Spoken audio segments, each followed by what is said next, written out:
Recording in progress.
Excellences, mesdames et messieurs les ministres, distingués invités, chers partenaires, mesdames et messieurs, bonjour et bienvenue ici à Paris à l'Africa AI Village, une initiative portée par Kala, une structure basée au Kenya qui est donc dédiée et qui est engagée pour une transformation numérique africaine.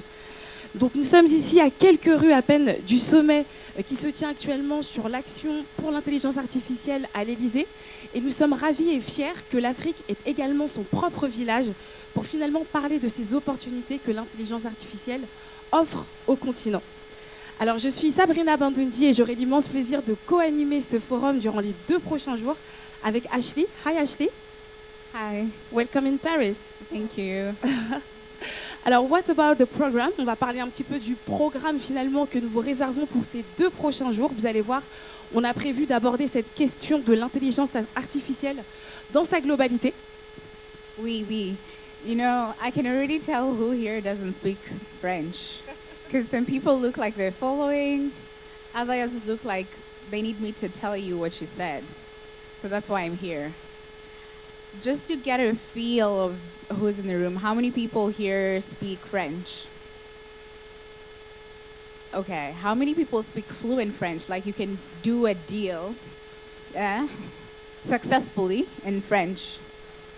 Okay, the hands dropped by 50%. I like that. How many people speak English? How many people speak English fluently and as successfully? Okay, the hands are more. How is that possible? How many people are bilingual? Let's see the people who are working harder than everyone else. Yeah, you need to put your hand really high so people can see it. Amazing.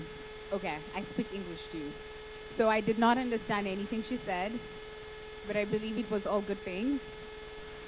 Swahili, oh, okay. There's more. How many people speak Swahili? Oh, those are, okay, all right. Okay, let's talk about more languages. Is there anyone that speaks a language that's not any of the 3 I mentioned? Oh, okay. Which one do you speak? Hausa. Any more people who speak Hausa in the house? Nope. Okay, there's a few. Any new hands here? New language? Spanish. Loving. Anyone else who speaks Spanish? Nice. Okay, one more. Who thinks they speak a language that no one else in this room speaks? Oh, some people are really confident. Okay, I'm gonna... Okay, anyone who speaks Creole here? Okay, someone, one up. And then the last one, Who speak? Lingala? Congo, amazing. Any other Lingala speakers here? Yes, of course. Yeah, she's a Lingala speaker. Well, that's amazing. Because if you had to guess where we are in the world right now, would you think we're in Paris? If you just look around the room, where would you guess we are? Oh. Of course, the Nigerians think we're in Lagos. Well, we're very excited to have you here today. Thank you for coming and thank you for being on time. My name is Ashley Njoroge. Merci Ashley, merci infiniment. Donc elle va me soutenir en anglais comme vous avez pu le comprendre. Alors on le disait aussi, ce forum, l'idée de ce forum, c'est d'aborder cette question de l'intelligence artificielle sous différents angles, avec des questions majeures comme la sécurité des data, les infrastructures, l'éducation par exemple. Donc ce sont des thèmes dont on parlera. On le sait que l'Afrique ne peut pas rester spectatrice, elle doit absolument prendre position, définir des stratégies. Et c'est ce que nous allons essayer de faire tout au long de ce forum. Alors, avant d'aller un peu plus loin, on tient quand même à remercier le Crédit municipal qui nous accueille aujourd'hui. Est-ce qu'on peut applaudir chaleureusement le Crédit municipal, qui est d'ailleurs représenté par son directeur général, M. Frédéric Moget. Merci d'être avec nous et merci également à Mme Brigitte Delmotte d'être avec nous et de nous accueillir. On est ravis. Alors, on le disait un petit peu, grâce à toutes ces barrières des langues qu'on vient de briser avec Ashley, vous allez pouvoir avoir durant ces 2 jours l'opportunité de networker, de partager et bien sûr de créer des passerelles. C'est aussi le but du forum, de finalement créer des passerelles et des opportunités de collaboration, que ce soit entre entrepreneurs, porteurs de projets, gouvernements ou encore décideurs. Voilà, c'est vraiment l'idée de profiter, de partager ensemble. Et tout à l'heure, nous aurons un panel, plusieurs formats, donc un panel, des keynotes également, et nous aurons même une projection de film tout à l'heure. Next couple of days.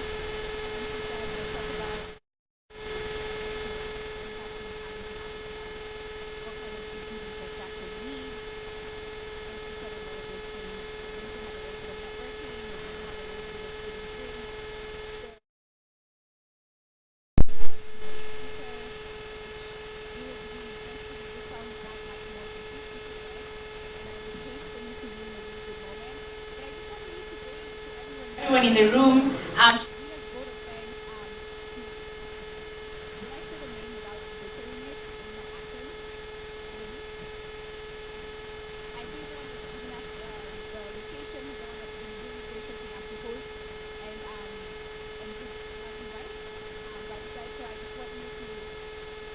yet. Okay, listen. I'm declaring it. All right. So over to you to invite the. Exactement, donc on va avancer avec notre première session introductive. Il s'agit donc d'une keynote, ce sera dans quelques instants. J'en profite aussi pour remercier chaleureusement tous nos partenaires qui accompagnent, qui soutiennent cette structure. Car là, on peut applaudir chaleureusement les partenaires qui font la réussite de cet événement. Merci. Et on le rappelle également, n'hésitez pas donc, tout à l'heure à vous rafraîchir, on aura un petit cocktail, ce sera au niveau de la galerie, située au fond de la cour. Donc vous aurez le plaisir de découvrir également cette belle tour médiévale qu'on a ici au cœur du crédit municipal, qui rappelle à quel point ce lieu est historique. Donc voilà, vous pourrez vous rafraîchir tout à l'heure au niveau de la galerie, découvrir également les artistes qui la représentent. Et bien sûr, faire un stop avec votre photophone. On a l'habitude d'immortaliser ces instants avec de plus beaux selfies, de plus belles photos sur les réseaux sociaux. Voilà pour les petites informations logistiques. On va donc tout simplement continuer avec notre première keynote. Et pour ce faire, j'ai l'immense plaisir d'inviter à me rejoindre le directeur général de Smart Africa, M. Yassine Akonis, pour les applaudissements. Chaleureusement, s'il vous plaît. Merci bien.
between 110 million and 120 million from 1760 to 1840.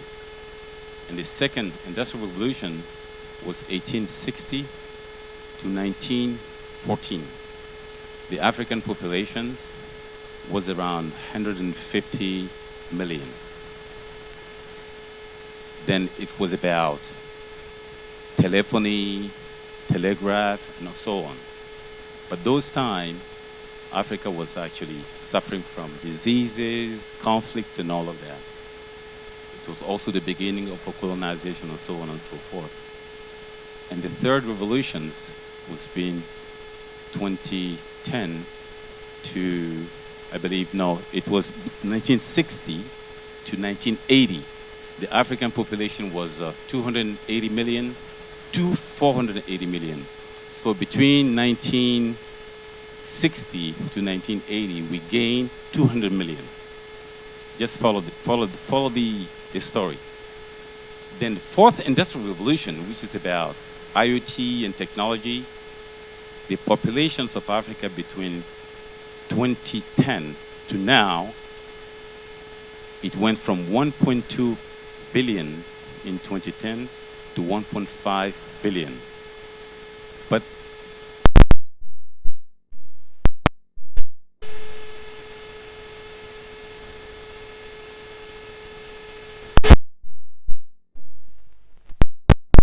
in 2025, we are 1.5 billion. We gain 1 billion in 50. That's exponential. Then the fundamental question we ask ourselves, our school, did the number of schools grow that much? No. Our healthcare system, it multiplied itself? No. Our transportations, it multiplied itself? No. So the digital transformations, as I always say, is about, we need banking services without bank. And we won the bet with the mobile money, generating in 2022, 2023, 822 billion US dollars in transaction value. Banking service without bank. The bank does not exist in my village, but I have access to financial services. So, to also encounter this exponential growth, we said we want education without schools, with the e-learning. Then we said we want healthcare services without hospital. So we do telemedicine in villages where there are no hospital. Then suddenly we are in the AI world. I want to point out something very important today, the reason why we're here. Because it's not about any other gathering. It is about really action gathering. With the AI, it has to be sustainable, it has to be ethical, it has to be inclusive. Just less than 8 weeks ago, the struggle and the challenge of the whole world was, how do we make AI sustainable? Do we go and boil the entire oceans for a cup of tea? It's an example. We all thought we have to boil the entire oceans to have a cup of tea. But the reality turned out to be, it's not true.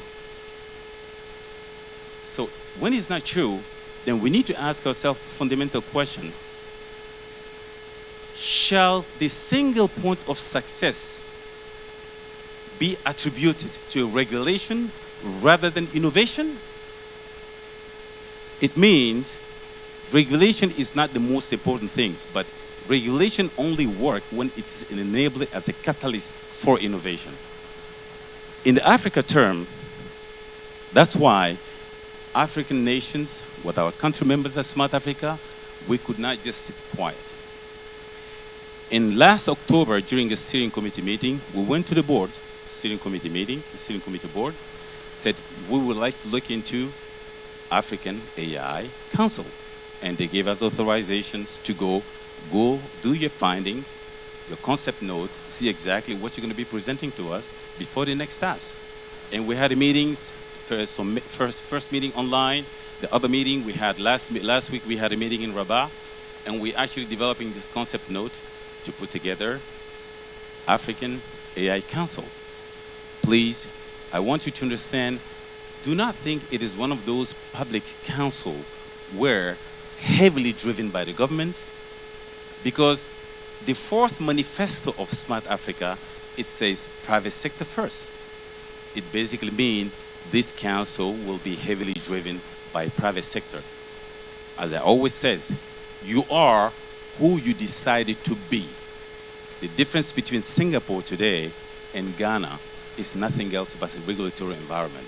The difference between Malaysia and Sao Tome or even Cameroon is nothing else. It's because of regulatory environment. Basically mean regulation can make or break the country.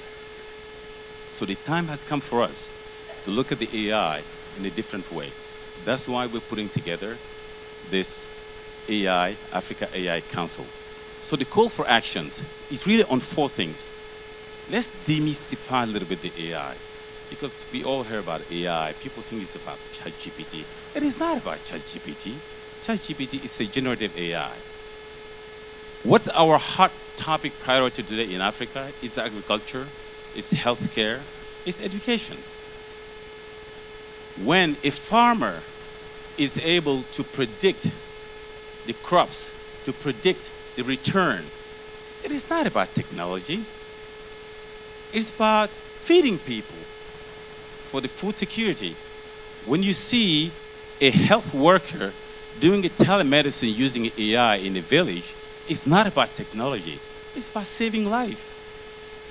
When you see an entrepreneur in Zimbabwe or Kenya working on a top-notch AI application, it is not about technology. It's about changing people's life. At the end of the day, what do we really mean by sustainability? I talked about it already, because should we be boiling the oceans to be able to get a cup of tea? No, there are ways today how to be sustainable. Now, the second point is, how can we be inclusive? In Africa, a Smart Africa DNA, any emerging technology which is not inclusive, sorry, we are not interested. Because, think of it. The literacy rate in Africa, North Africa represents 75%. In Sub-Sahara, the literacy rate is about 50%. When you combine the average, you have about 62.5, 63% literacy. I went to school, I went to university. Good. Let's talk about digital. We only have 46% out of all of these who are using the internet, connected. Only 46%. It means 54% are not connected for many reasons, including affordability, including smart devices, including lack of content, local content, and also the cyber hygiene. What is the AI going to, how is it going to propel? It basically means giving opportunity for people who are not educated. They have access to technology, but they can interact with the technology with their own indigenous language. It is not impossible. I like to give this analogy sometime. China did not have to wait for everyone to speak English to be where they are.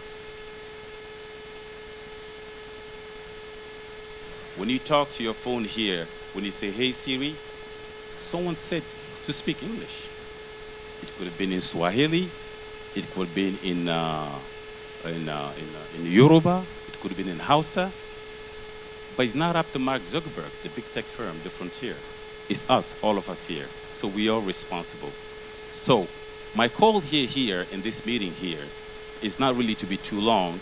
It's a wake-up call for everyone. I want every single minister, every single government member, private sector, let's join forces together and make this concept note as rich as possible for us to move forward. We should be speaking one language. Because you know why? No single country in Africa can do the AI alone. You cannot.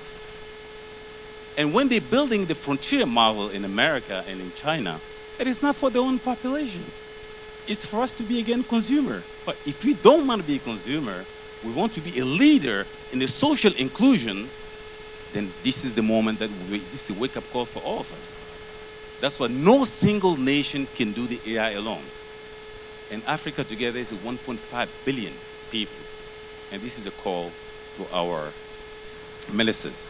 For our investors who are in this room, well, the PwC report says it's $2.9 trillion US dollars. is not a charity. Africa is in for business. So this is even going to impact our international collaboration and partnership. If it's not a co-creation, we are not interested. Because our grandfather used to talk the talk. Our fathers walk the talk. We have to run the talk. Run the talk. We have to run the talk. That's why. What is happening, our action today, join forces together for an African AI Council so we can move together. In Africa today, there are only 2 countries who have a superpower computer. Morocco, which is among the top 500, and South Africa. But today, even the computing power is not the limit anymore. There are ways. Our young people are ways. There are ways we can actually join forces to actually resolve all of this. If you don't believe in that, if you look at the 3 fundamental blocks, computing power, data set, algorithm. Okay, Africa, we do not have a computing power. Which data set? African data set. Which algorithm, which are biased? Who works on the algorithm? The African. It means human capital. The human capital, we do have it. So let's join force together. That's my call to you. Thank you.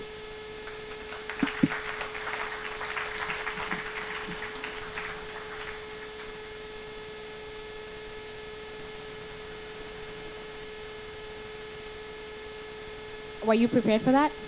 Oh, perfect. Love that. So let's see. Are there any burning questions in the room? There? Okay, that's one. I want to take all 3 and then we'll just get the mic going around. So that's number 1. Any other question? No other question. Wow. A students, of course. 2 and 3. Okay, we'll just give you the mic and you'll do a quick round over there.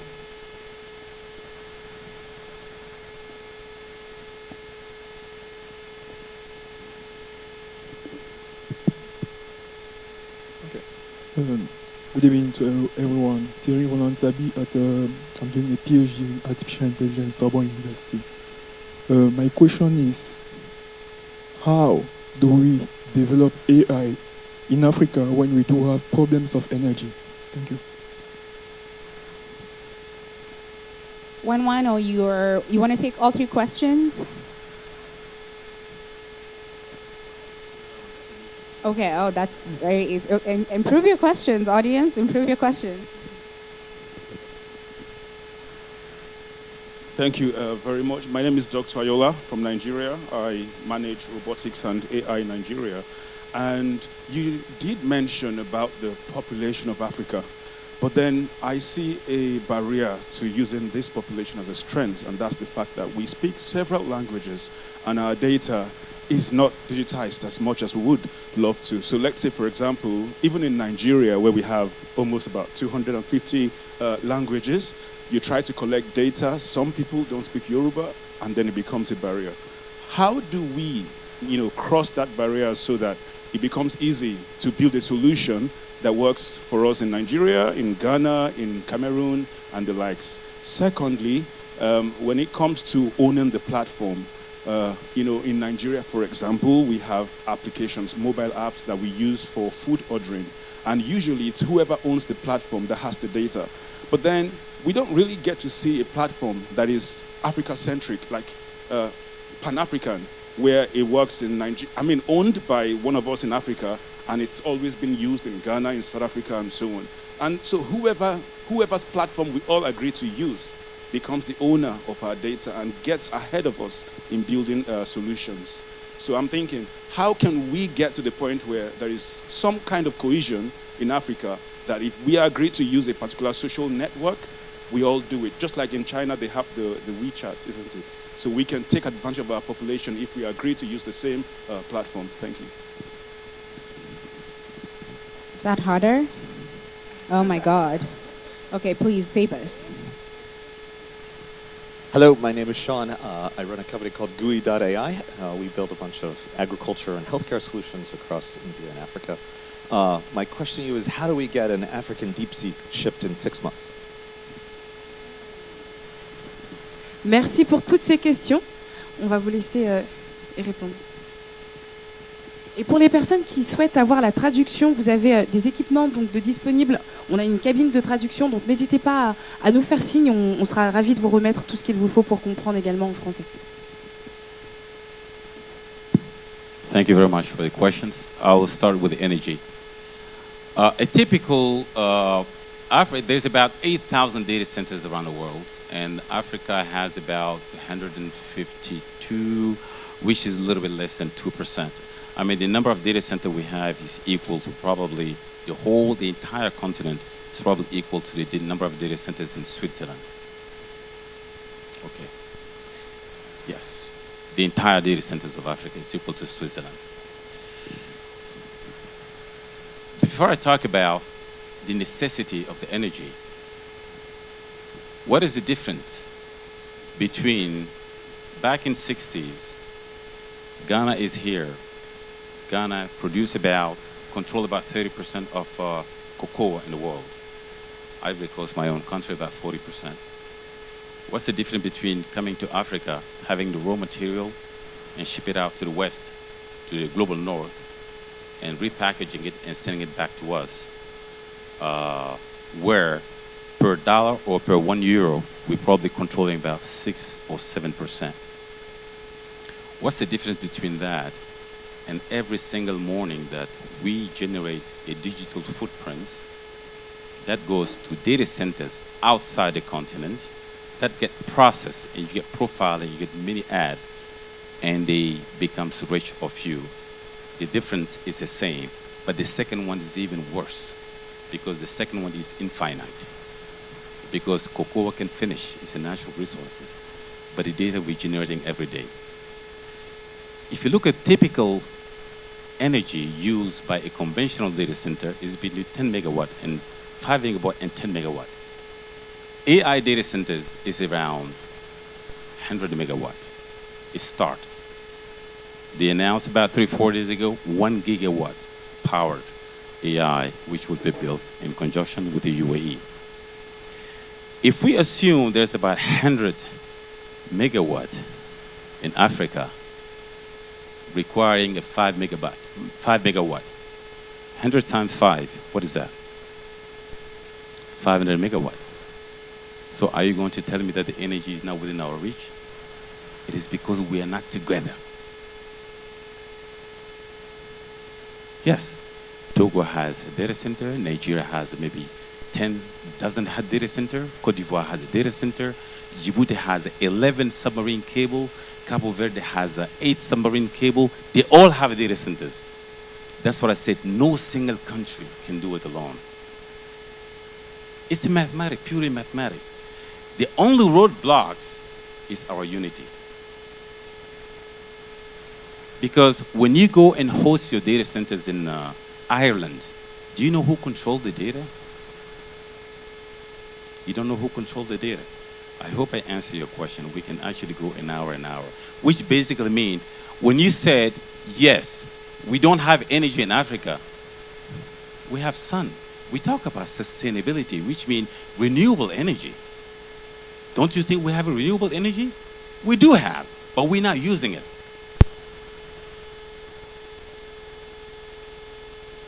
In it. A mineral which is coming from Africa, but what are we doing? Still exporting it and manufacturing it, packaging it back and sent to Africa. Let me tell you something before I move on to the second question, which is the super app like China, WeChat, and so on and so forth. Even America is struggling to come up with a super app.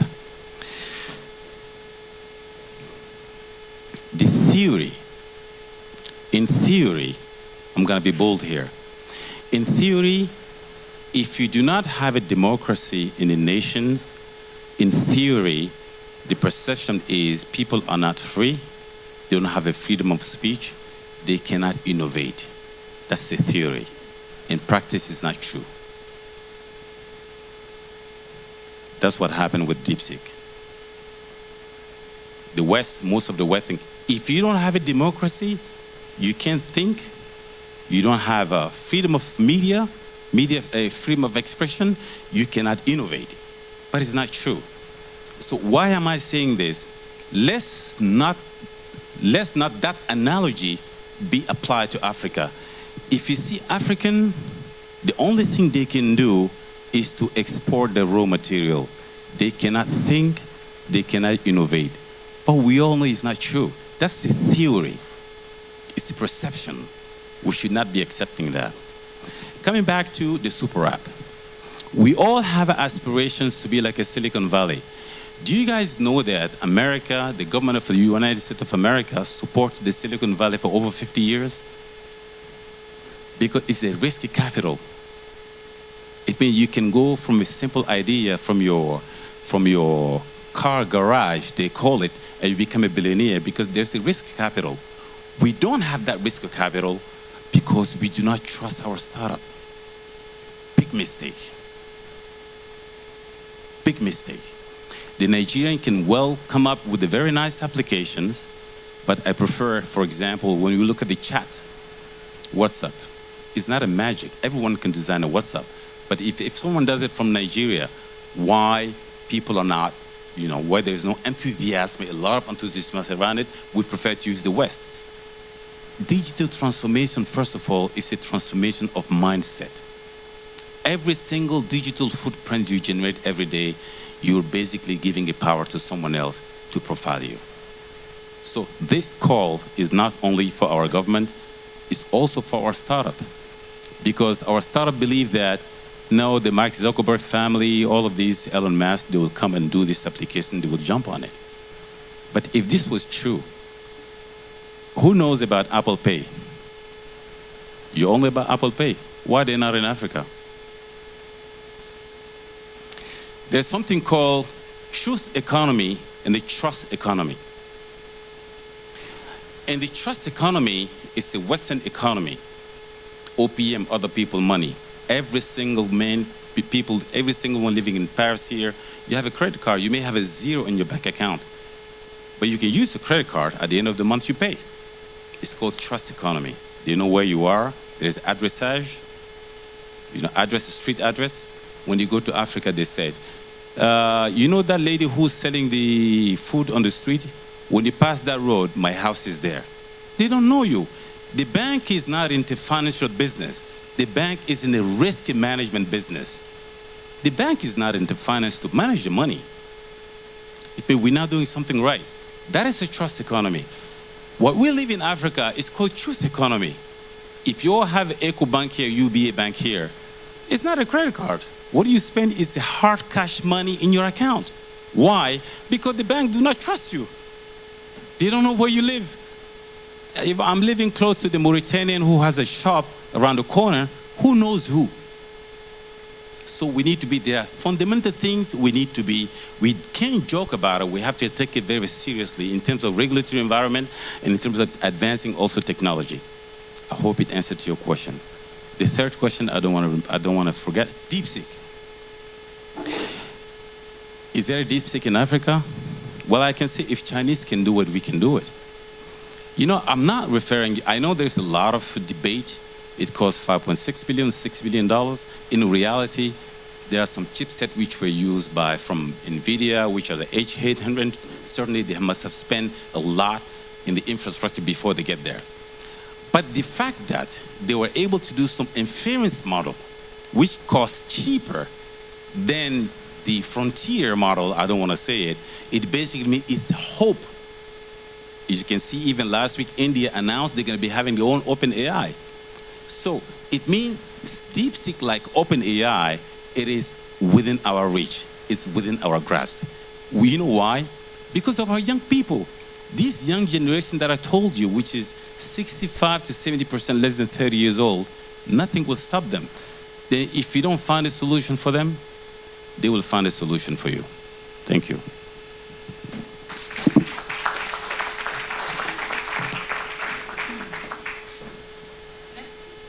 éléments de réponse. On peut applaudir encore chaleureusement Monsieur Lassina Koné. Merci infiniment pour cette session introductive qui nous met finalement dans le vif de notre sujet. On commence à définir les contours et finalement on va pouvoir aborder ces questions notamment d'un écosystème unifié de manière plus précise avec notre premier panel. Alors pour ce faire, j'ai l'immense plaisir d'inviter nos panélistes qui vont pouvoir répondre à nos questions.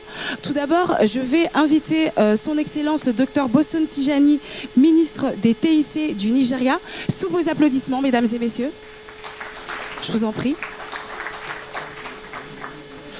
J'invite également, s'il vous plaît, son Excellence, Madame Paula Ina-Gabir, donc ministre également des TIC et des innovations, qui nous vient du Rwanda. Sous vos applaudissements, mesdames et messieurs.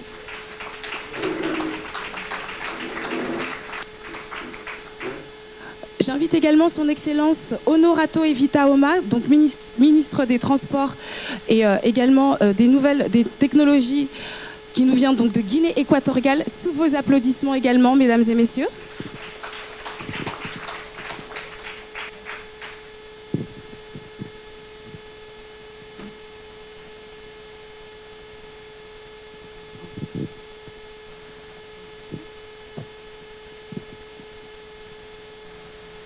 Nous invitons également son Excellence, Madame Sina Lawson, qui nous vient du Togo. Merci infiniment d'être avec nous. On peut l'applaudir chaleureusement, mesdames et messieurs.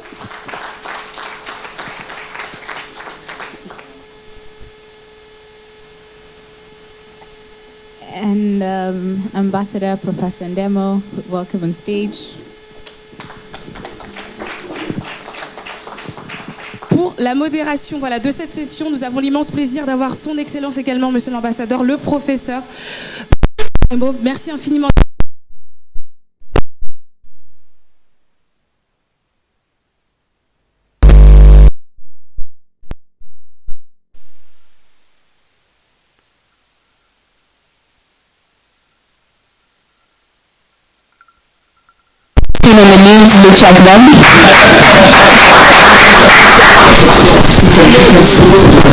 He is the Minister of Communications for Ghana, yes. And Professor Ndemo, you have the really hard task of telling everyone again who everyone is in one language. And thank you for joining us on stage. Thank you.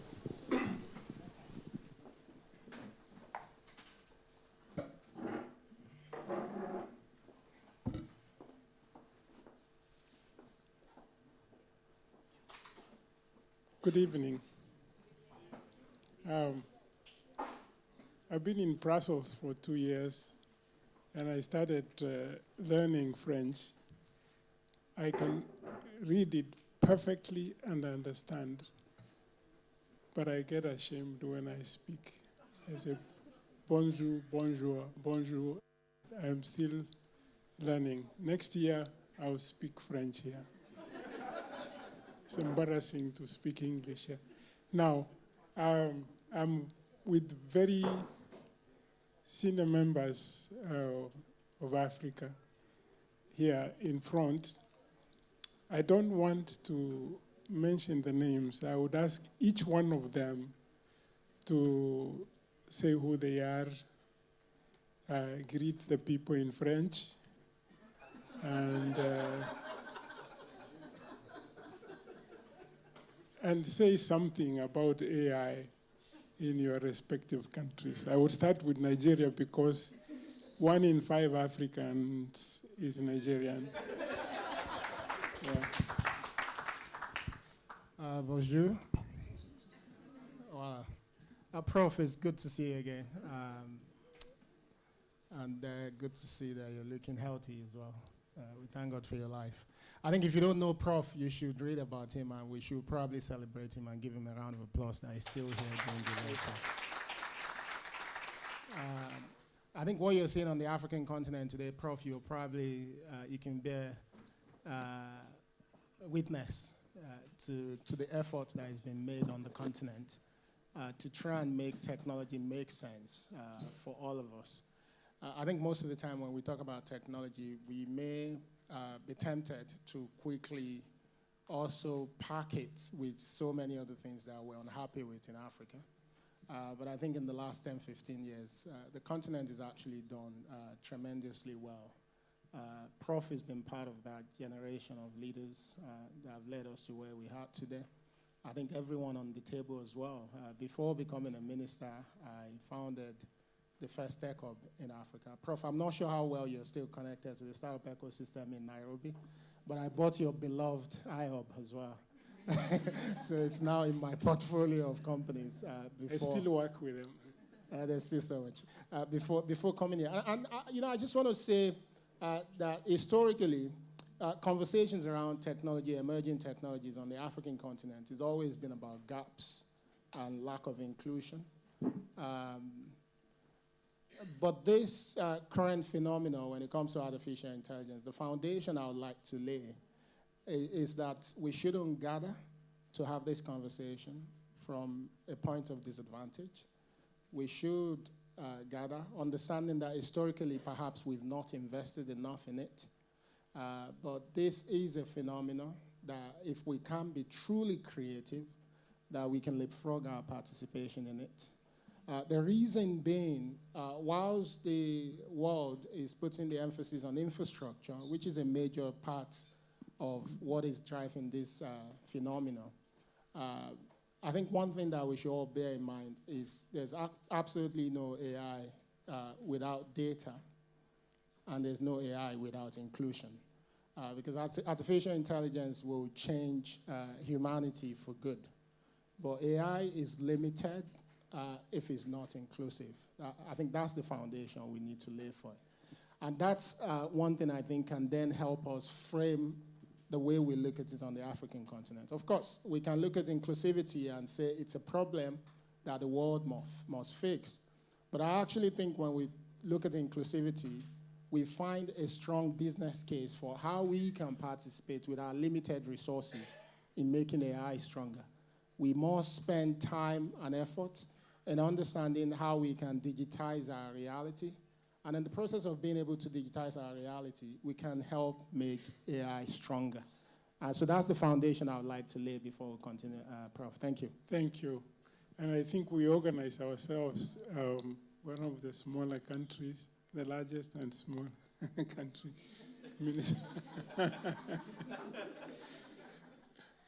But you know, small sometimes is big. Rwanda is big in Africa. And I'm sure everybody you would agree, yeah? Your full name.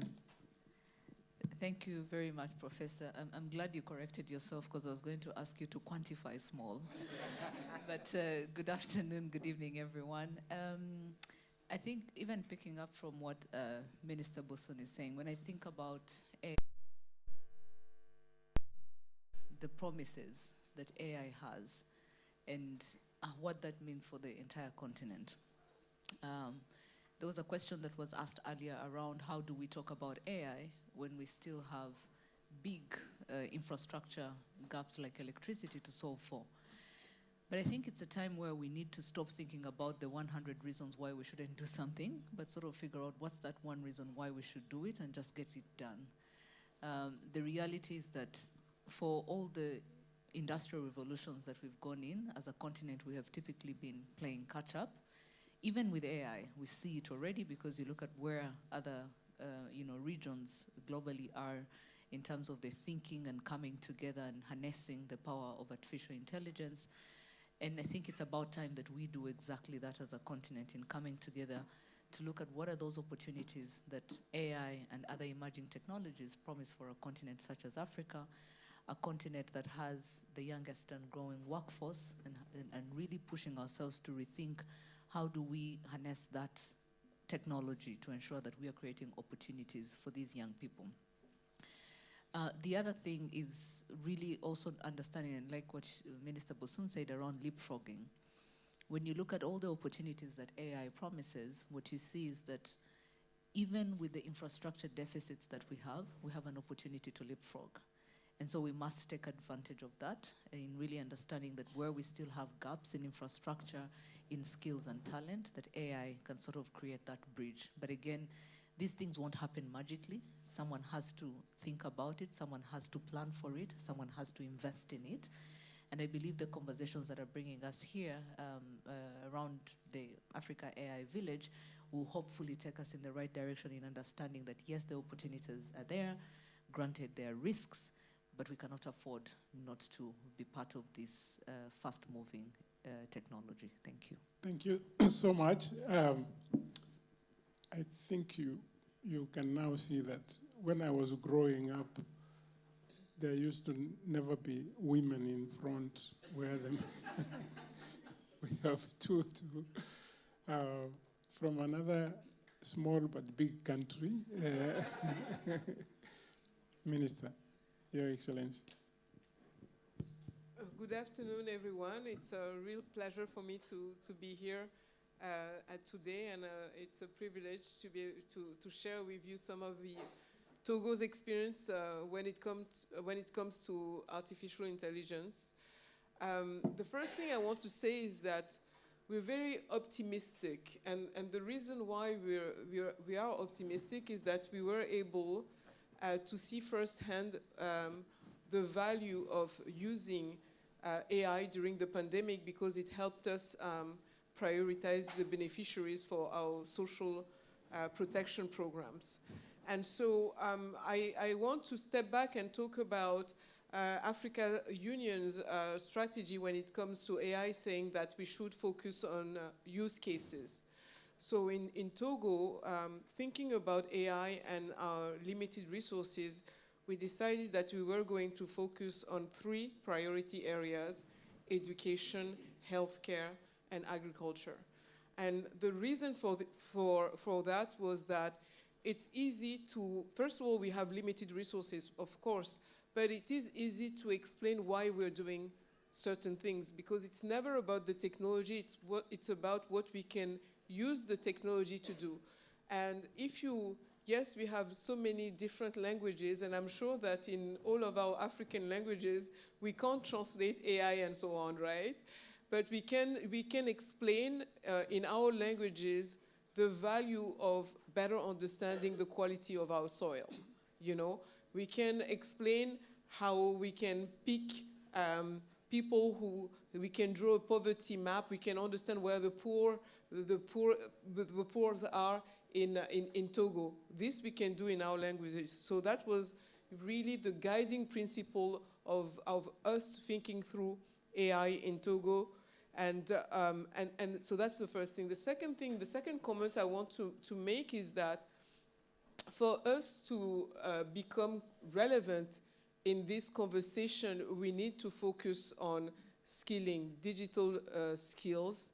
And I think it's extremely important to understand that of course, we're lagging behind, but we are required to really reform our education systems. And in order to do so, we need to address many issues, many challenges at the same time.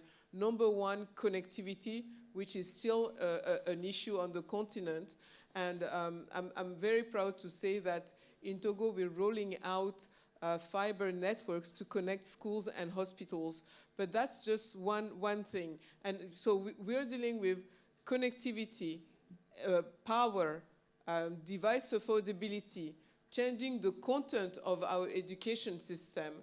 And all this needs to be done at scale, because when we talk about being relevant in AI, we need to have a lot more data scientists, for example.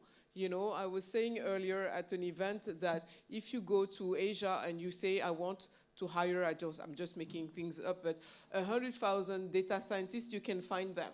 If you come to to Africa and you say, I want to hire 100,000 or even 1,000 data scientists in Togo, how do you go about, hiring 1,000 data scientists in Togo? So the way we approached the issue was that we organized with specialists some hackathons so that we would identify people who had certain skills, and then in partnerships with the University of Berkeley, we've been training these individuals to do 2 things. Number one, we created within the Ministry of Digital Transformation a data lab, and this data lab is acting as the data scientist team for the government. And so that's the first thing. The second thing is that it's very important when we talk about skilling to do things at scale. And to do things at scale, we have to address the issue of how students are taught anything within the university and the higher education system. Why the higher education system? Because you have to start somewhere. So my hope is that we start at the higher education system, implementing, coding, computer science, and over time, following our effort in digital transformation, we will go to the high school level. And I think it's very, very important. I'll pause here for now. Thank you. You have answered the next 3 questions. My brother, Minister, also not very big country. When I say not very big, it is one that a Kenyan cannot practice a marathon on itself. Well, thank you very much, and good afternoon to everybody here. This is officially my first working day as the Minister for Ghana's Minister for Communications, Digital Technology and Innovation. And so it's quite important that I share this platform with you. I just got sworn in on Friday. My government came into power literally, Friday was 30 days, exactly a month after we came into office. And it's important that I'm spending my first working day here in an AI summit because it's one of the key focuses of the Ghanaian Ministry of Communications, Digital Technology and Innovations. Ghana may be a small country, but we're not the giants of Africa like Nigeria say they are. But I didn't say they are the giants. I say like they say they are. But we are the gateway to Africa.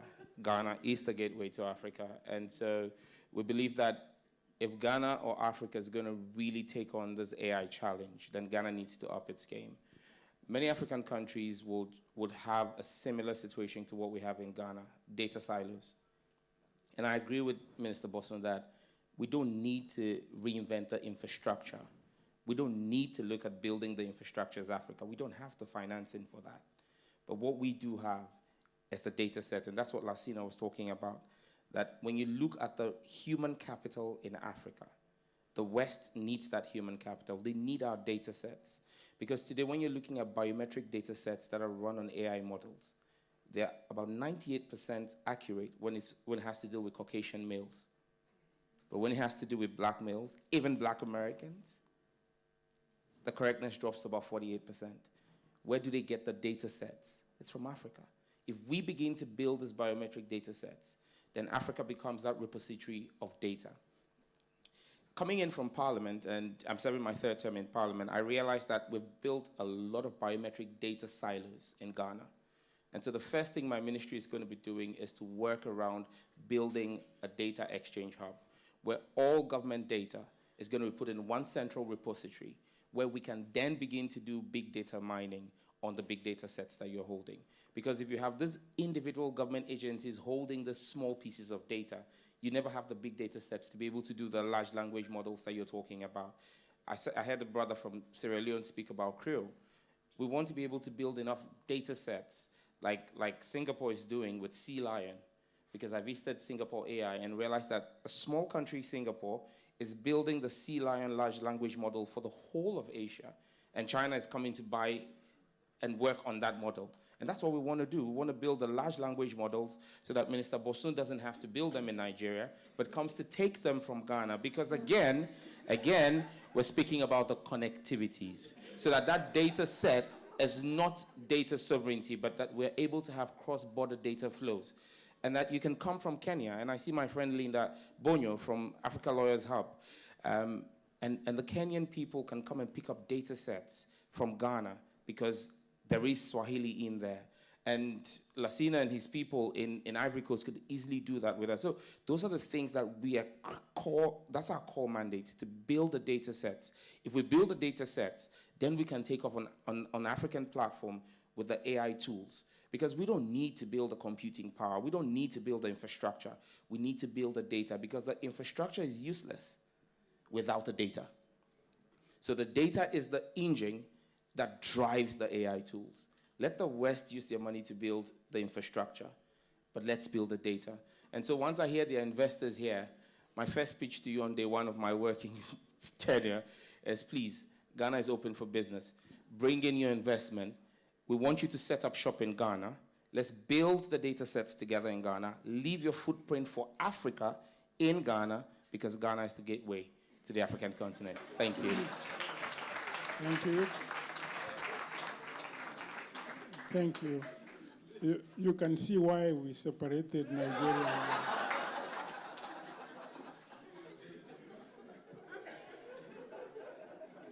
And he didn't tell you that Google invested in AI lab. He left that for the last to split him into pieces. But if you could, starting with Sister Ngambire, Waziri, if you could say the practical applications that you really have on the ground in Rwanda, then we move to my friend, and then we come back this way. Thank you. So let me start one on our national AI policy and strategy that we've already put in place. And what it does, it highlights what our priorities as Rwanda are going to be in terms of really making sure that we can harness AI for socio-economic transformation. The first one for us has been around, and I like that some of the panelists also talked about data, is really creating this data infrastructure that we need. And so we've been working with our private sector, especially with startups that have been building a Kinyarwanda large language model. And within a space of about 8 months, they were able to train it from an accuracy of about 16% to about 86%. Why was that important? It was important because we're looking at different applications. To your point, the question you were asking, one of the applications we're looking at is helping farmers with early warning systems. And so being able to use satellite data imagery, using soil information, all of that, and we're able to give them, a tool where they're able to have these early warning, capabilities. But that has to be in a language that they understand, and a language that, they're able to then, once they understand, the insights that are coming out of the tool, what does it mean for their farming practices? We also have a use case that we're doing, which is the way the healthcare ecosystem in Rwanda is organized is that the front-facing health workers are community health workers. And so these ones are the ones that have the responsibility of delivering primary health care to our communities. And what we've done is to create a tool that allows for these community health workers to better diagnose, but also to be able to provide the right interventions. And what we're starting to see is the efficiency, because what you're trying to do is, once you equip them with this, then you minimize the levels and numbers of referrals that have to happen until you get to the main hospital, because they have the tools, they have the ability to be able to interact with the entire healthcare ecosystem. So when we're doing our strategy, we had to sort of look at what industries are prime and ready for this kind of disruption. Healthcare was one of them, agriculture was the other, as well as public service. And for public services, because we've had a track record of about 20 years where all government services today in Rwanda are delivered online. And so we were looking at, beyond delivering government services online, what other efficiencies can we be able to get? Let's look at taxation, let's look at social security, claims. Is there an opportunity to build AI tools and models that can support to create these efficiencies? The third one for us is around talent. And I like to say that when you look at our policy and strategy, talent makes up maybe 60% of where we're focusing. We will not be able to build homegrown solutions that are responding to local challenges if we don't have a talented AI ecosystem. People that understand how to build these models, people that are able to leverage these tools that are out there to really create these solutions. And then the fourth one is on governance, and I think I'll end on that one, which for us, again, when we think about it, AI is borderless. So when we talk about governance, this is where we want to be able to say, yes, we're going to build the data repositories, but how do we think about data sharing, not just within Rwanda, but across Africa, because that's going to be important to unlock that value for the entire continent. Thank you. If we can be a little brief with the answers, then because I'm getting some warnings from you're running out of time, Prof. Yes, yeah. I think we'll try. So for us in Nigeria, I think is understanding the complexity of bringing AI to bear and the number of assumptions. Because I come from the startup ecosystem as well, I think this is something that we're very conscious about. So we're not rushing towards the aspect of just calling out individual startups that are building, but building the ecosystem to allow AI to thrive. Mm-hmm. There are a number of assumptions, for instance. So I didn't refer to the fact that you're not going to need infrastructure. I think there's absolutely no way any nation can be anything in AI without access to infrastructure. I think you must have infrastructure. One of the things I quickly realized we're now positioning is also the role of government. I think there's an assumption. So the AI Council needs to reimagine. There's no nation in the world today that is anything in AI without government participating. It's very clear because artificial intelligence is way much more stronger.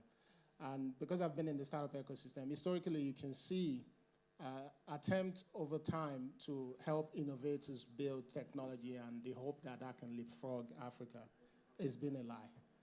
The only set of technologies that have scaled in fintech, for instance, scaled because there was foundational technology to allow them to thrive. So nations that have a strong interbank settlement system, they're seeing innovation in AI, in fintech. You can see nations like Kenya that doesn't really, for a long time, promote the interbank kind of open arrangement, only had a strong innovation, which is M-Pesa. So you don't see multiple, the way you have 5 unicorns in fintech in Nigeria. These are the nuances of our innovation ecosystem work. So what we've done is to say, where do we want to be in 3 to 5 years, and how do Nigeria compete? So we started by building what we consider to be the most inclusive AI strategy in the world. We actually wrote an AI model to find all the Nigerians in the world that are the very top 1% or 2% of artificial intelligence. The first time where a lot of Nigerians could boast of the fact that they participated in a policy-making process, not based on who they know, because an AI algorithm actually found them. So today we have a draft strategy that is extremely inclusive. And that strategy puts emphasis, and some of the people who develop here are also in the room as well. It was led by Professor Inka at the back from Lagos Business School. And I can see some of them in the room. Then the second thing that we focus on is also part of what my senior minister mentioned, Minister Sina, which is workforce development and education, right? It's clear for us that Africa, we have a unique advantage right now. 60% of our people are cross-border, less than 30. Nigeria, very in a prime place, 16.9%. That's the average age. We're adding 5 million new people. So we are truly going to be 500 million by 2050. So it's an opportunity that we've seen. But we must train these people. So today we're running the largest talent accelerator in the world. We're training 3 million people. This is well known. It's all over the world. Yeah, Prof, give me 1 or 2 more minutes.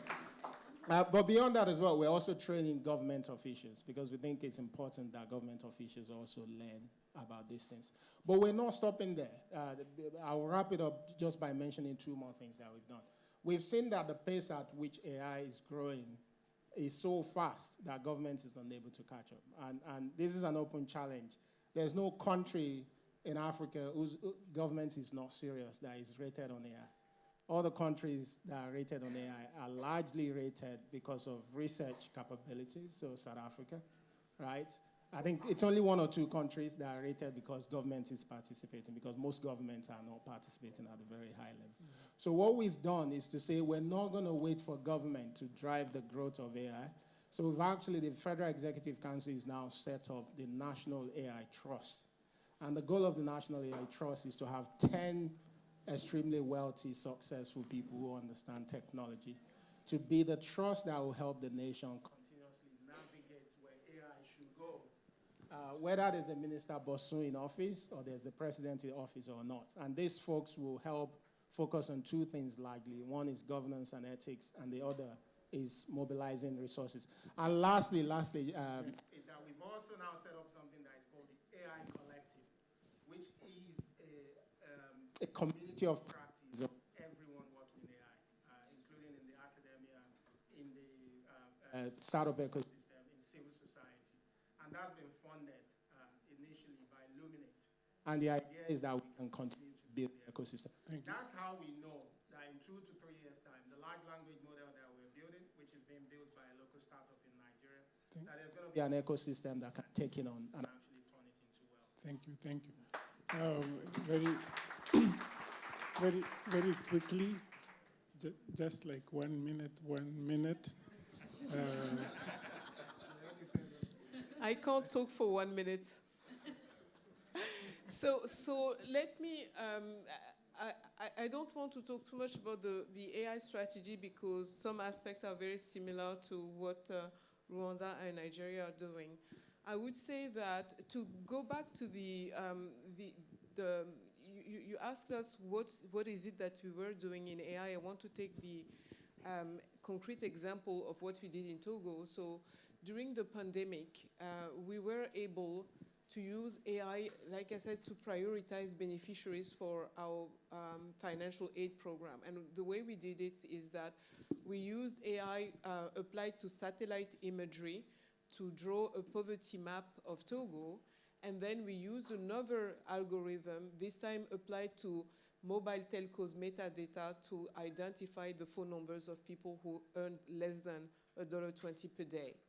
And then the question was, after the pandemic, okay, you did that, and based on that, we texted them, they registered onto our platform, and we sent them money to support them. After the pandemic, the question was, how do you sustain something like this? Because yes, you did it because you didn't have any choice. It was the pandemic. What is the sustainability of using AI for within government? And so that's why we said, we need to build the capabilities in-house so that we would have this approach where, first of all, we would train data scientists, Togolese data scientists, and in the absence of data, I would say we would use satellite imagery and so on. And this team of data scientists are also tasked within our government to work with every ministry to clean up the data and to make sure that we collect consistently data that can then be used in the future. So we're handling the present using external data, for example, satellite imagery, but we're also preparing for the future while cleaning up, and creating these new data sets so that we become relevant in AI. And lastly, as everybody knows, it's education, education, and education. I don't need to say more. It's digital skills and so on, and we've been doing quite a bit of work on that too. What are you going to do with the teachers? Don't answer. Well, I think that as a country, Ghana has made some good strides in artificial intelligence deployments already. Kenya has M-Pesa. We have what we call Momo, which is a short form mobile money. So Momo. And basically everybody does Momo. Everybody transacts money or transfers money using this digital financial tool, which is what basically drives financial inclusion to the unbanked people in Ghana. But for me, one of the main tools that we use AI for is in our agriculture. Ghana is currently using AI tools to do drone delivery for irrigation and for seedlings to remote areas of the country where we're doing farming. We're also using AI tools to do testing for malaria and tuberculosis treatments in Ghana. So these are new areas where we're beginning to open up the frontiers in telemedicine, in e-agriculture, and that's one of the key focuses of the new president, to drive digital agriculture, where we can do value addition to our agriculture, so we're no longer an export of raw material, but using AI, we're able to add value before we sell it. Because, again, Lassina made reference to cocoa, and the fact that Ivorian cocoa farmers and Ghanaian cocoa farmers can't sell cocoa powder, but that's sold by Swiss brokers and Belgian brokers who don't grow a single pod of cocoa, but make 400 times more than a cocoa farmer per ton. It makes no sense. Africa needs to reimagine this. And one of the key things we want to do is to build a workforce like Minister Sina speaks about. We have our 1 million coders program that we're talking about. Now, in the space of 4 years, our target is to at least, at the very minimum, train 1 million people in digital skills using a decentralized model in each of our 260 districts. So you have people who are cybersecurity professionals, people who are data analysts, people who are data scientists, people who are data protection persons. Because one of the key things Africa must wake up to is the fact that as we begin to digitize our services, our e-government services, we don't have a lot of education for online presence. Online fraud and personal identity theft is going to become a big pandemic on the African continent. And so we need to begin to prepare for that. As we push our services online and push our people online, we need to begin to put in place the engagements and the safeguards to ensure that the African people are not susceptible to identity theft. Thank you.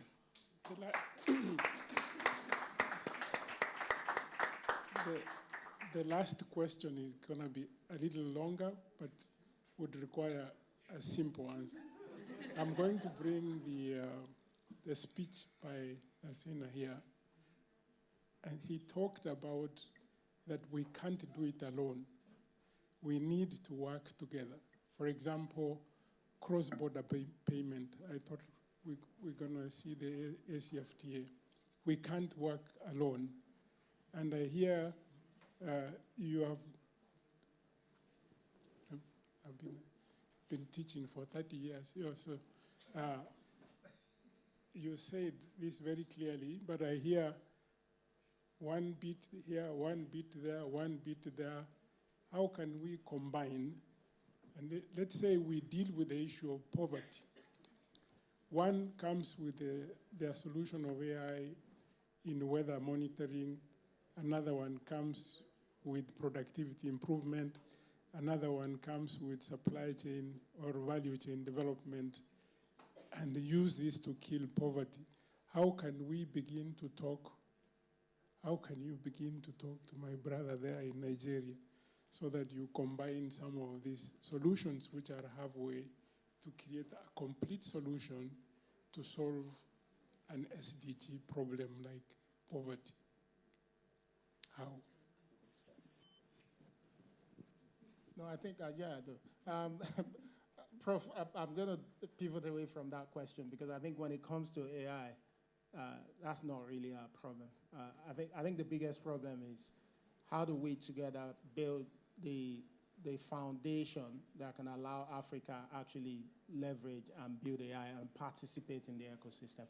I think in terms of solution, if somebody builds a fantastic solution from DC that actually works in Africa, the focus will not be to stop it.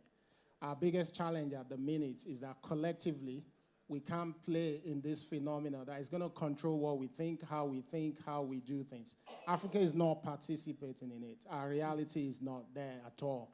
So we should be thinking collaboration around things that allow Africa to be at the table to participate. So perhaps what I would like to see is through the Africa AI Council, for instance, ideas around digitization, data at a level that we can accelerate across the continent and ensure that there's inclusion of Africa's reality in the way AI models are trained.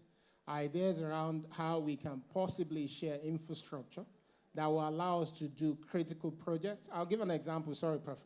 In Nigeria, we have our National Television Authority that is recorded content for a long time. If you take all the content from the NTA, you can use it to train a model. But for you to be able to get access to that data, even though Ghana is pitching that we should come, there's data protection act and laws. It is not that straightforward, cross-border data movement. So we need to come together. African leaders must come together. We must talk to the private sector, I understand. But government has a role to unlocking the next level for Africa. And when we do that, we'll start to see the same thing we've seen in fintech. Flutterwave is from Nigeria, operating probably close to 35, 40 African countries without any government getting involved. That's because the infrastructure to allow a young Nigerian build a Pan-African business has been prioritized. That's not what we've done with AI, and it's currently missing. And I think government should stop going around just talking about applications of AI in Africa. We should be talking about the foundational infrastructure. What are we doing to enable more innovation to happen? Exactly. So the answer for him was that he takes your number so that you can discuss. Maybe you have a different answer. So, first of all, the conversation that we're having here is each country trying to identify where they see AI's greatest potential for each of the countries, and that's fine. I think it's on the application layer where we all must understand where do we see the biggest gains of AI in our different countries. So for one country, it could be in financial services, for another in healthcare, in education. But I think where we can come together, to your point, one, there's the infrastructure bit that has been discussed, and there are many schools of thought when we talk about infrastructure. Lassina mentioned, was it Sweden or Switzerland, has exactly the same number of data centers like we have on the continent. You hear people tell you that we should think for Africa to have access to this compute infrastructure, we should be thinking about regional hubs, where one country hosts this infrastructure and serves others within the region. And for me, my thinking is always, okay, that can be a first step, that can be a short-term solution. But in the end, when we start thinking about sovereignty issues, each one of us is going to need this infrastructure. So then we have to have a conversation around how much investment is required to create that infrastructure in all the 54 countries. Do we create a fund that comes together and looks at what is it, because if we can aggregate the demand across the continent and make a case for 50 plus of this in each of the countries, then maybe we'll be able to find a creative and innovative model on how we make sure this is accessible for everyone. If we don't do that, we'll all keep trying to do the same thing, reinventing the wheel, and not moving as fast as we should. Are you Togo sovereign or African sovereign?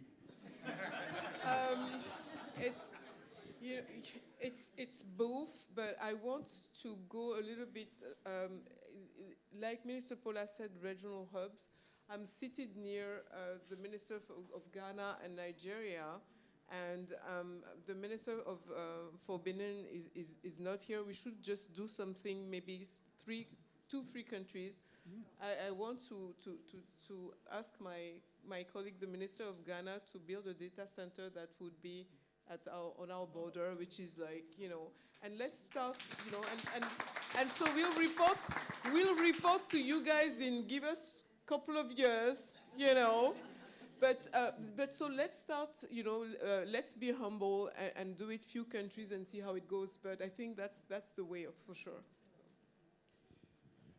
I think I'm going to take Minister Sina up on that, and we can actually harness our collective strengths instead of each of us trying to build our individual strengths.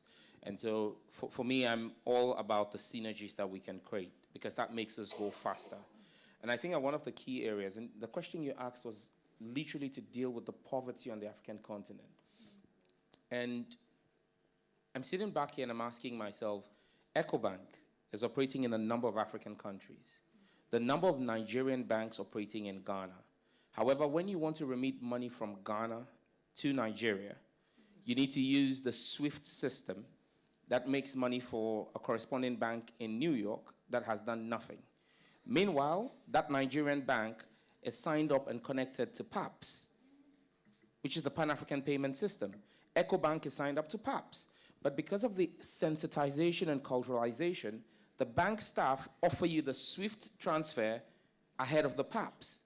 We need, and for me, this is critical to what we will do over the next 4 years with my government's term, because we host the Africa Free Continental Trade Area in Accra. And so for us, digital trade is a critical thing. And so we need to begin to look at how we can actually begin to share financial technology data sets across the African continent.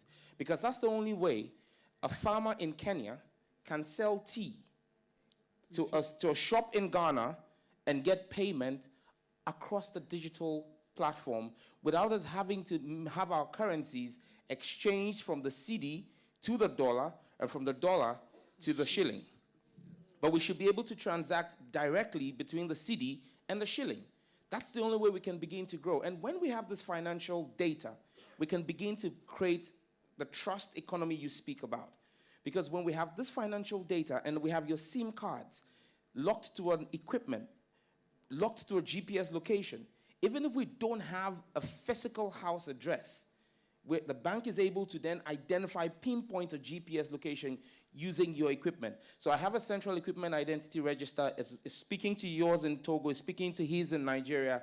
Even if you left Ghana and went into Ivory Coast, we can still ping you and we can find you. So if we're able to deal with this, then governments can begin to do what Togo did during the pandemic, even in real time, supporting impoverished farmers with funding to be able to buy the seedlings when it is time for the planting season. Because what I know in Ghana is there are farmers who miss the planting season because they don't have money. But we can take them out of the poverty bracket once we're able to identify them using technology and AI and give them the funding that they need, because we've built a credit model for them on the back of the fintech technology that we've shared. We know how much Momo they do in a month. We know what their spending power is, what their capacity is, what percentage of that can we give to them as a credit line. These are real data sets that we can build if we're committed to work together. Thank you. Thank you. In fact, he just answered what I wanted, but he's not listening. Yeah. If you can invite Minister Bosun that you meet at the border to see how many people suffering with money to pay across the border. If we sorted out cross-border payment, which is possible with the solutions that we have, the trade, intra-Africa trade will shift from 15% to about 20-25%. By simply sorting out. So I hope these are very difficult students. Yes. So a question from there, and Alice, and one. Mine would be a combination of question and comment. Yes. Congratulations, Minister. Yeah. Samuel George. Correction, I'm Nigerian, although I speak Creole. And my late mother was Sierra Leonean. Congratulations, the giant of Africa. But your president was born and raised in Nigeria. And when I was in government in Nigeria, I was the executive director in charge of finance for our power sector. And we used to supply power to... Yes, I said mine is comment and question. My name is Sonny Rochi. I'm from Oxford University, postgraduate artificial intelligence. When we supply power to this collaboration in West Africa, because we have what we call the West African Power Pool, they don't pay. They don't pay. So with that kind of experience, why would I want to collaborate with a debtor who would not pay? So we must get our governance together. And perhaps this is the time to call on leadership in Africa. Not the analog leadership, but for us to pivot to a digital leadership where a presidential candidate will say to you, I'm going to lead the way in technology. Thank you. That is the question and answer. Thank you very much. This is a very great initiative, and I really wish best luck to all African countries. But I think it's good that Africans start working together, because this is the biggest challenge from my perspective. When you can work together, you can overcome all obstacles and get control on digital assets. Me, for my part, I'm from Switzerland. My name is Urs. And we have created a decentralized social media ecosystem, which gives power and control to each individual country. So no more centralized data control in one country, but decentralized control everywhere, and I'm very happy to discuss that.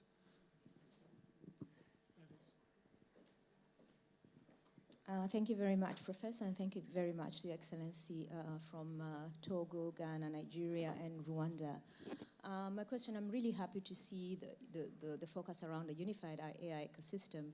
But my question is, AI ecosystem, we already know the people that are building the current AI are from very few companies, those who have actually broken the internet. So why would we want to build on something that really, they're the largest companies, they've broken the internet, and they have a very, very limited set of incentives, profit and business. The impact on society and people is never spoken about. The impact on the data that they're using to train, and most of it is actually stolen from the African continent and African people, is not even transparent.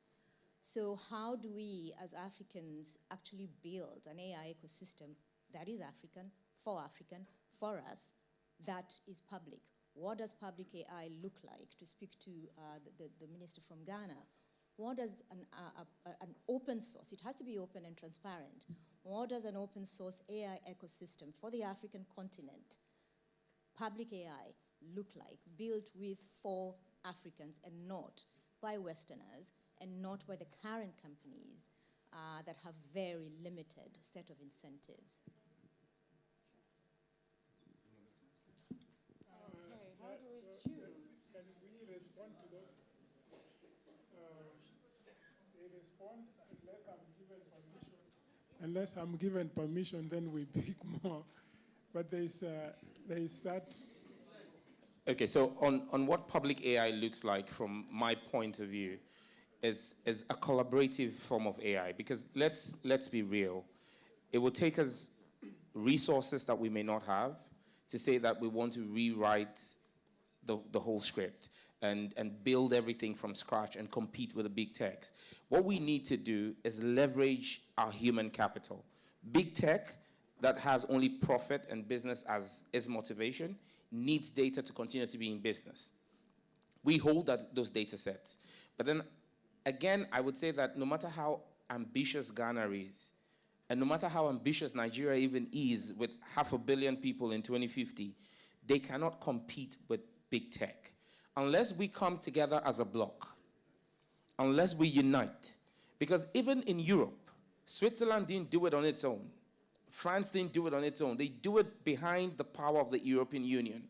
The African Union, and then our regional blocs like ECOWAS, need to begin to have a certain focus on building this as a collective. Well, I was going to say 15 countries in ECOWAS, but I think 3 of them have just left us. So if the 12 of us who are left in ECOWAS come together and say that we're building something collectively with the resources from Nigeria, the resources from Togo, the resources from Ghana, we will achieve public AI that serves the sub-region faster than if Ghana wanted to carry that whole burden on its own. I'm sure Minister Boson's budget will carry the infrastructure, and then I will bring in the human resources.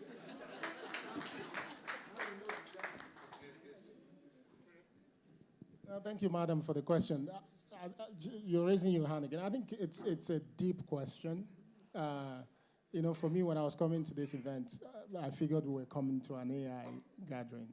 And I think my responsibility is still that we have to ensure that we're talking technicalities of AI. That we don't allow wicked problems to distract us from actually truly having proper conversations on AI, because it's moving so fast. Right, so if we're talking cross-border payments, that's a problem that has been there that we've been trying to fix for a long time. And to answer your question specifically, I gathered with a few Nigerians, right, actually yesterday, and we were talking about the fact that if we continue to digitize our reality, how do you ensure that you're not doing all that work just to hand over the data to the hyperscalers? Because once you do it, they train their model, that's what you get. And some of these folks here came up with an idea, for instance, that we should be thinking national, right? That each country should be thinking national encryption algorithm, whereby you're able to collect your data, you're able to allow other countries, whether in Africa or the world, to say, but they can't actually fully copy the data. They use it as when needed. I think. So I think those kind of thinking is what we need to mainstream. AI is deeply technical, is moving, and we're struggling. Yes, I will seek permission, but there and here, and as you decide, I don't know. Okay.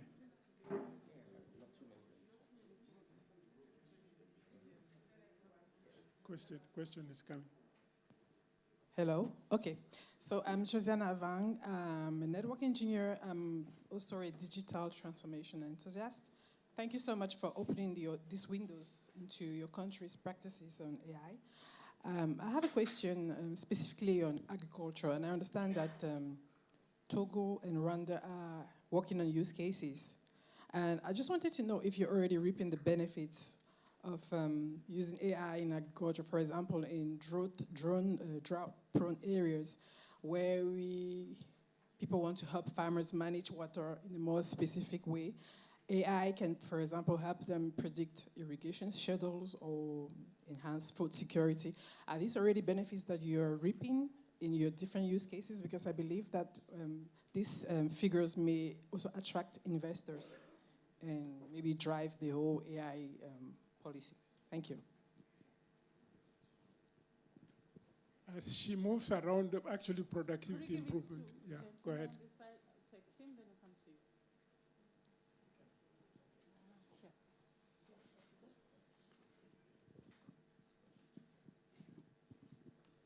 Thank you. I have a question. We are gathered here today to talk about AI. It's good, but today we know you cannot differentiate topics of artificial intelligence and space issues. Where do each of these ministers here, first of all, I congratulate all of you, the ministers that are there, at what level are you guys tackling issues about space? We know Elon Musk is trying to do a lot of things about space, so how do you situate yourselves? Thank you. I think she got biased. Thank you, Professor. My name is Mugo Kibati from Kenya. Question, just combining the earlier presentation from Lassina about, I have a question about the AI Council that he mentioned, which you just heard about today, as well as the 4 ministers, and thank you very much for your presentations. How mainstreamed are your ministries in your governments, in your social political fabric? Think back home in Kenya. We normally have ministries which are mainstream, and then we have Ministry of Sports, Ministry of Culture, which are seen as peripheral. And ICT, before Professor Ndemo came into the role he had in Kenya, used to be a peripheral ministry that was mainstream. So how mainstreamed are they? How mainstreamed is the AI Council within the context of, say, the AU, for instance? Because I feel that as Africa, we have an AI moment. And if we don't capture that AI moment, we will lose it. We talked about 1.5 billion Africans, growth of 1 billion in the last 40 years, and by 2050, we shall be almost a third of the world. And that means that going forward, young Africans will be AI native, meaning that they will be the best people in terms of manipulating AI. So all the issues that we have been dealing with as Africans in the past will be things that we can actually use AI to harness our strengths in, but only if we mainstream AI in our policy formulation. Thank you. Okay. There is a gentleman who was number 1 to raise the hand at that side, and then the one at the corner first, because I saw the hand.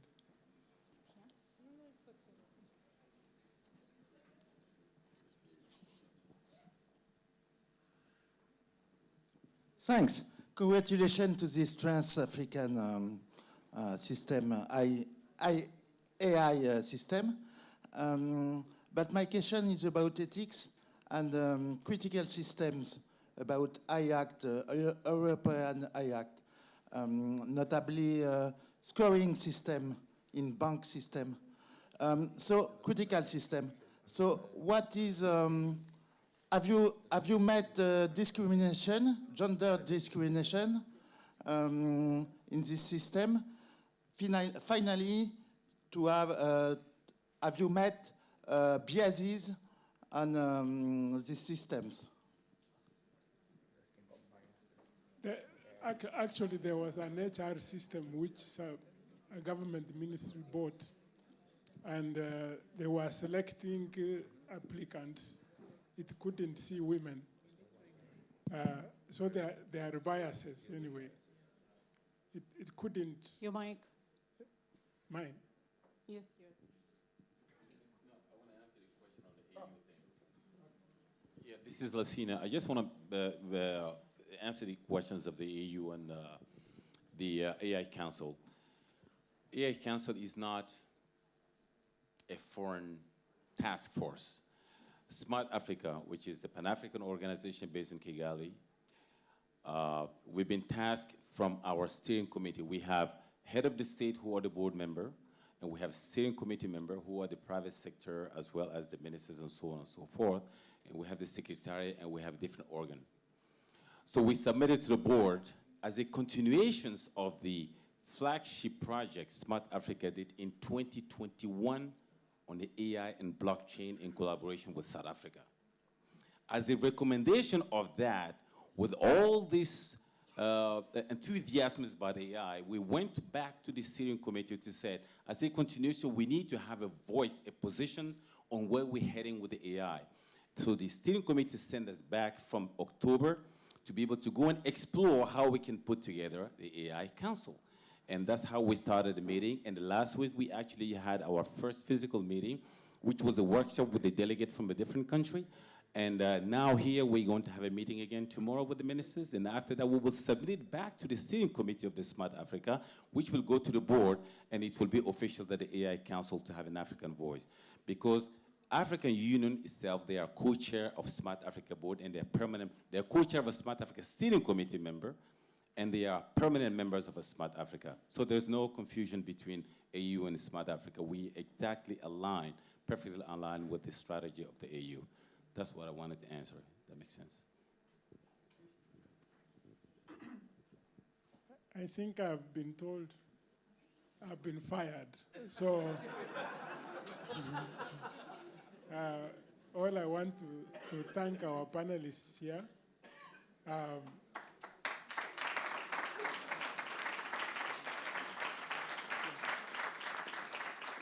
I think one of the achievements here is that we have a consensus that AI is here to stay.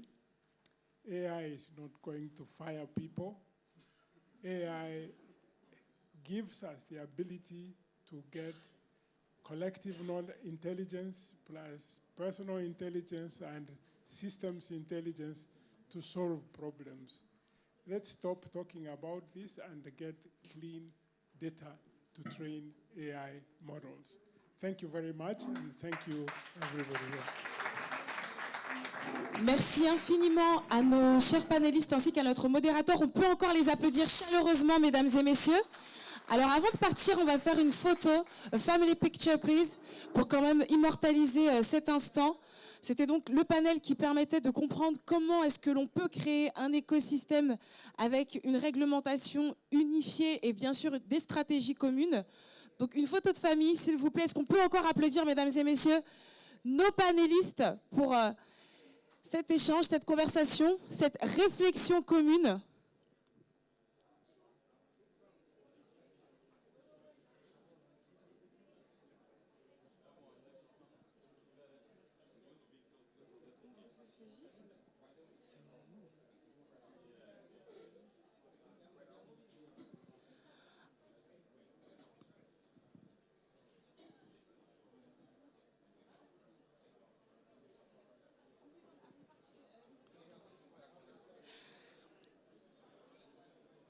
On le rappelle, nous avons également un photocall qui est juste à l'extérieur. N'oubliez pas d'aller y faire un petit stop pour immortaliser votre passage ici au Africa AI Village. On garde bien sûr ces précieux échanges en souvenir et on les repartage sur les réseaux sociaux. Merci infiniment à nos panélistes. Alors, nous allons poursuivre. Tout à l'heure, nous aurons la projection d'un film qui parlera notamment des enjeux liés à l'éthique autour de ce thème central qui est donc l'intelligence artificielle. Ce sera tout à l'heure un documentaire à ne surtout pas rater. Nous allons poursuivre avec une autre session. Je sais qu'il y a eu beaucoup de questions, énormément de questions, auxquelles nous n'avons peut-être pas pu répondre. Par contre, effectivement, tout au long de la journée de demain, nous aborderons d'autres axes autour de l'IA et certainement que nous pourrons répondre à vos questions. Alors, on va poursuivre, Ashley, avec la prochaine session. On va parler de gouvernance et de la boîte à outils pour une gouvernance optimisée sur le continent.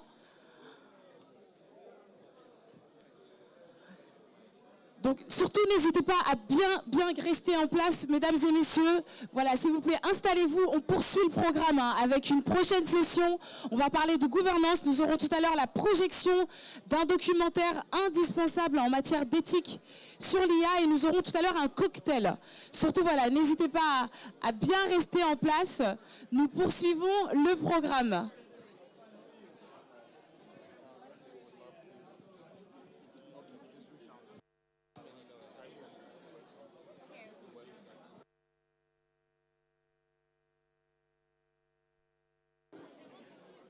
Okay, we're gonna do a 5-minute catch up. This will never end.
maintenant au niveau de la galerie située au fond de la cour pour déguster un cocktail que nous vous avons préparé, l'occasion et l'opportunité de poursuivre ces échanges.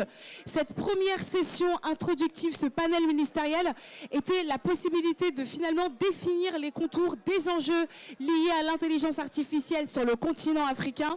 Nous allons donc demain poursuivre ces échanges avec d'autres panels, d'autres conversations, d'autres keynotes pour comprendre les enjeux auxquels le continent doit faire face et bien sûr comprendre quelles sont les opportunités que nous pouvons saisir.